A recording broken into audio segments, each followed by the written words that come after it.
Hello, magandang araw pong muli at welcome back po sa ating channel. Salamat po pala sa mahigit 1,000 nang nakasubscribe sa ating channel at sa mga hindi pa po nakasubscribe, please subscribe po, like and share. Madalas pong tinatanong sa ating comment section na mahirap daw pong magtanggal ng lock ng shafting. Kaya ginawan ko po ito ngayon ng video at ipapakita ko po sa inyo kung paano pagtanggal nito na mabilis at kahit wala kang tweezer, kung may alambre ka dyan na maliit na kakasya dito sa butas ng pinaglalagyan ng lock, ituturo ko sa inyo kung paano, tulad nito. So ang ating pong pinakan-lock, mayroon pong maliit na biyak yan sa kabilang side. Ang gagawin nyo po dyan, katulad nyan, ipupush nyo lang po yan, konti lang po, konti lang, para umangat po yung kabilang side. Kasi pag pinush nyo po yung kalahati nyan, aangat yung kabilang side nyan. Yan, katulad nyan po. Yan, pagka-push nyan, aangat yung kabilang side.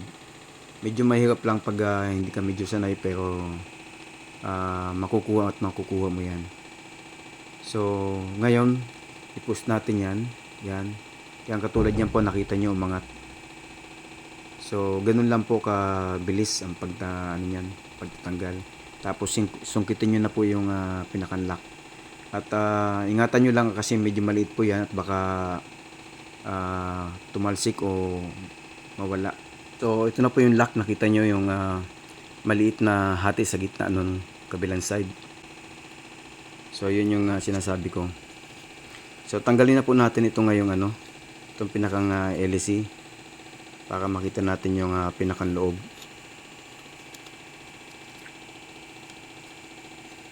So yan. So yun po yung pinakang motor natin, yung brushless DC motor. Tapos ito yung pinakang shafting natin. So kung makikita mo, may maliit na okay dun sa sa kanyang shafting. Doon nakalagay yung ating pinakang lock. Tapos sa lock nun, may maliit na goma o yung kulay black na o-ring ang tawag diyan. Parang rubber washer siya o spacer dun sa ating shafting. So ingatan nyo rin po yung pinakang na yun, pinakang rubber washer na yun, yung pinakang o-ring. Yan, ito po yun. So kasi baka pagtanggal nyo po nung lock, baka tumalsik mawala. So pakita ko ngayon sa inyo po paano pagtanggal nawawala yung ating pinakang housing. So ganyan lang po, yung may hati na yon, i-slide nyo lang po o tutok nyo lang dun sa kabilang dulo nung may hati. Tapos pagkatutok nyo pong yan, idiin nyo ng konti. So makikita nyo aangat yung kabilang side. Ayan po, yan, naangat siya. Kaya pag umangat yan, madali mo na siya masusungkit at makukuha yung pinakang lock ng ating shafting. So ganun lang po kasimple ang pagtanggal niyan.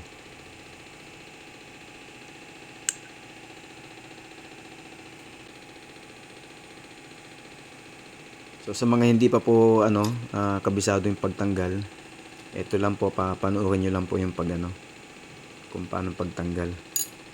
Yung kabilang side nitong ating shafting, yung sa pinakang dulo, nakikita nyo may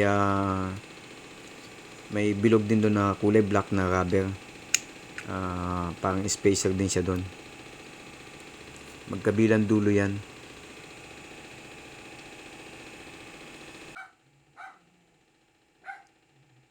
So yan, ibabalik na ulit natin. So ang pagbabalik mo niyan, i-shoot nyo lang yan dyan. Kung meron kayong maliit na plastic tube na kakasya dyan, tapos itutok nyo lang dyan para mabilis maibalik. Kung kaya nyo namang ibalik na walang ganon, i-shoot nyo lang, tapos tutok nyo lang uli yung alambre, tapos i-push nyo papaloob. Kung may tweezer kayo, mas maganda. O kaya yung plastic tube na may butas sa gitna, nakasya dito sa butas. So yan, naibalik na po natin, testing natin. Kabit natin ulit yung mga tinanggal natin mga connectors kanina. Ayan. Pagka balik po niyan, testing na natin. Ayan. Gumana na. Okay, yun lang po at sana po ay may natutunan po kayo sa ating maikling video na pagtanggal ng lock ng ating shafting. At sa muli, salamat po sa mga nanood at please subscribe po.